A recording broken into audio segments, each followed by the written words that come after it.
Partie 1. Le mystère du Louvre. Chapitre 1. La salle des dieux barbares. Il y a un fantôme au Louvre. Telle était l'étrange rumeur qui, le matin du 17 mai 1925, circulait dans notre musée national. Partout, dans les vestibules, dans les couloirs, dans les escaliers, on ne voyait que des gens qui s'abordaient, les uns effrayés, les autres incrédules, et s'empressaient de commenter l'étrange et fantastique nouvelle. Dans la salle dite des Davids, devant le célèbre tableau Le Sacre de Napoléon, deux gardiens discutaient avec animation.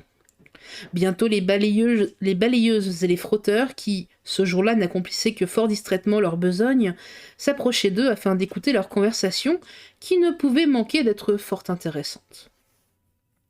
« Moi, je te dis que c'est un fantôme !» scandait l'un des gardiens.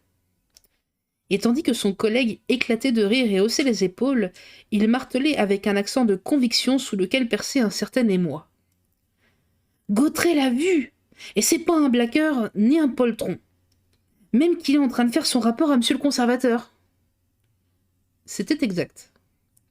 Dans le bureau de ce haut fonctionnaire, Pierre Gautret, un grand gaillard solide, robuste, aux épaules carrées, et à la figure franche et un peu naïve, déclarait à son supérieur, monsieur Lavergne, qui, assis devant sa table de travail et flanqué de son adjoint et de son secrétaire, l'écoutait d'un air bienveillant, mais plutôt sceptique. « Mais je l'ai vu comme je vous vois. Je me laisserais plutôt couper la tête que de dire le contraire. »« Dites-moi, Gautret, vous n'aviez pas bu un petit coup de trop ?» observait monsieur Lavergne. « Oh, monsieur, le conservateur sait bien que je ne me grise jamais, » protestait Pierre Gautret. « Mais alors vous avez une hallucination ?»« Oh non, monsieur, j'étais bien réveillé, bien maître de moi. Je suis un ancien soldat et je puis dire sans me vanter que je n'ai jamais eu peur, même lorsqu'à Verdun les marmites me tombaient sur la tête drues comme grêle.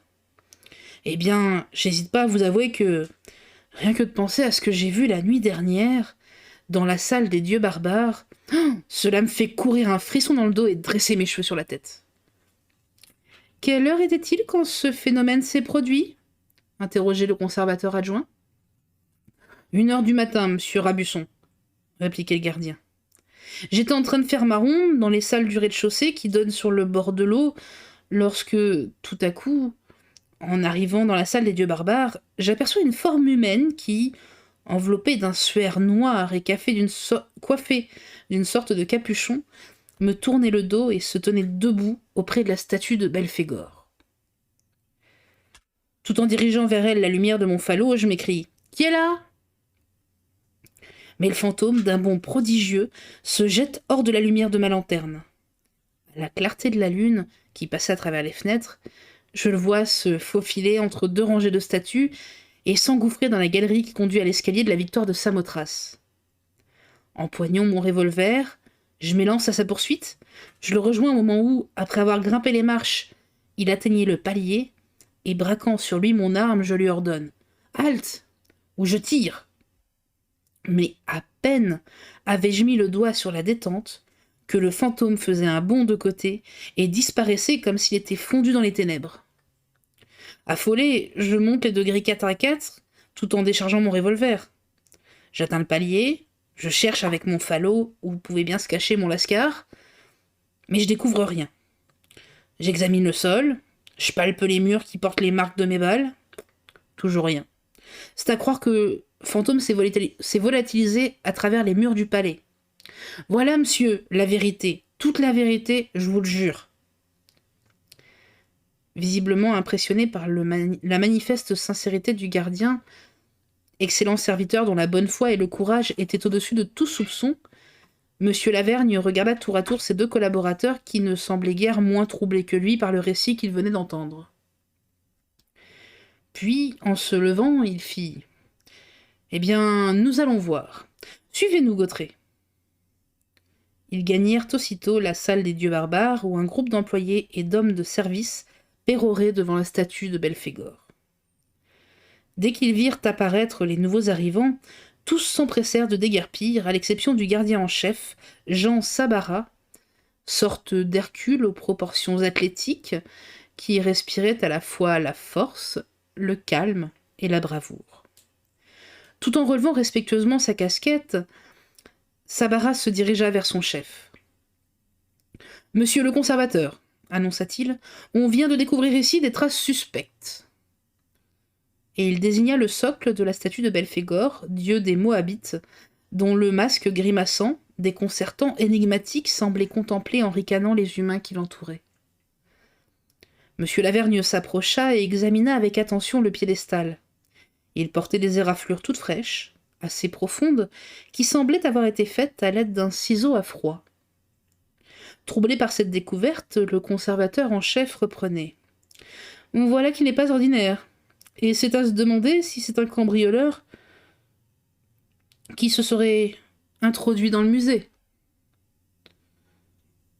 Depuis le vol de la Joconde, observait M. Rabusson, de telles précautions ont été prises qu'il est impossible de pénétrer la nuit dans le Louvre. Et le secrétaire d'ajouter « et même de s'y cacher avant la fermeture ». Grave, pensif, M. Lavergne décidait. « Je vais prévenir la police. » Déjà, il s'éloignait avec ses collaborateurs. Mais Sabara, saisi d'une idée subite, le rejoignit en disant « Monsieur le conservateur, si nous mêlons la police à cette histoire, le fantôme, si tant est que ce soit un fantôme, se gardera bien de reparaître. » Très juste. Aussi, je vous demande la permission de me cacher ce soir dans la salle, et je vous garantis que si notre gaillard revient, je me charge de lui régler son compte.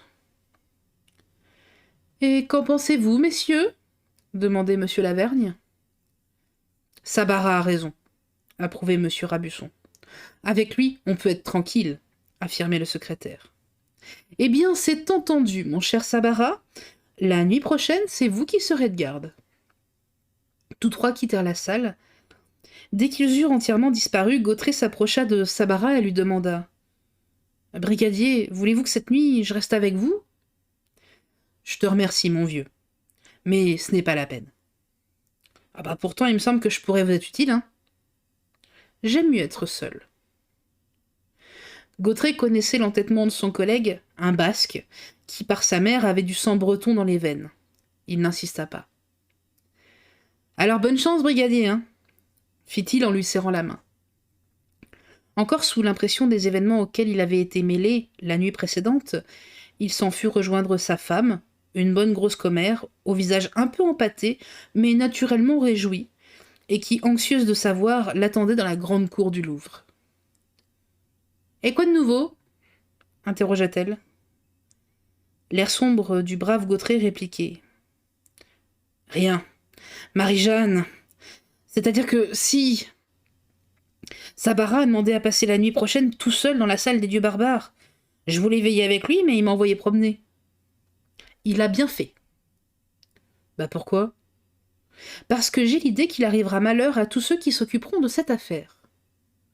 Allons donc, tu dis des bêtises. On verra bien. Moi, mes pressentiments ne me trompent jamais. Madame Gautret avait raison. La comédie de la veille allait se transformer en un des drames les plus mystérieux et les plus effrayants qui eussent jamais bouleversé l'opinion publique.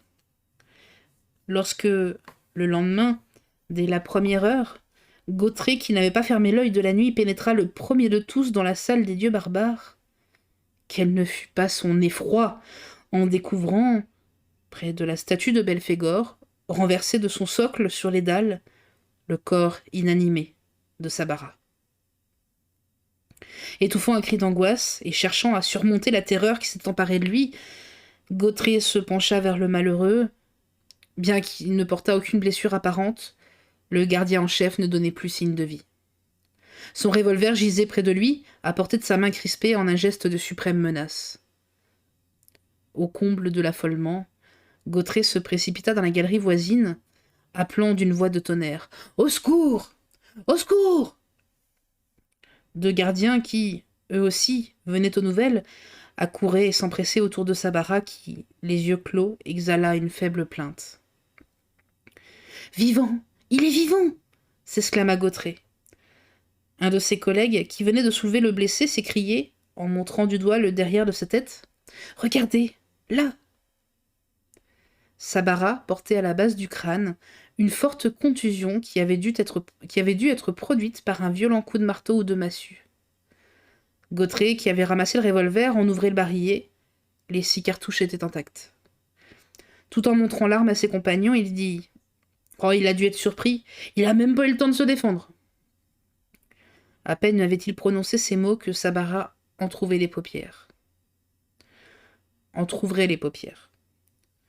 On eût dit que ses yeux, déjà voilés par la mort, cherchaient à percer les ténèbres qui l'environnaient de leur implacable linceul. Sa main, qui semblait avoir retrouvé un vestige de force, s'accrocherait au bras de l'homme qui le soutenait. Ses lèvres s'agitèrent.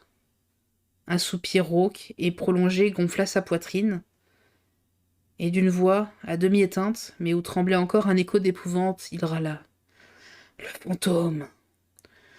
Le fantôme !» Un spasme suprême lui tordit les membres. Sa tête ballotta sur ses épaules. Une écume rougeâtre rongea sa bouche entr'ouverte et frangea ses lèvres. Le gardien Sabara était mort.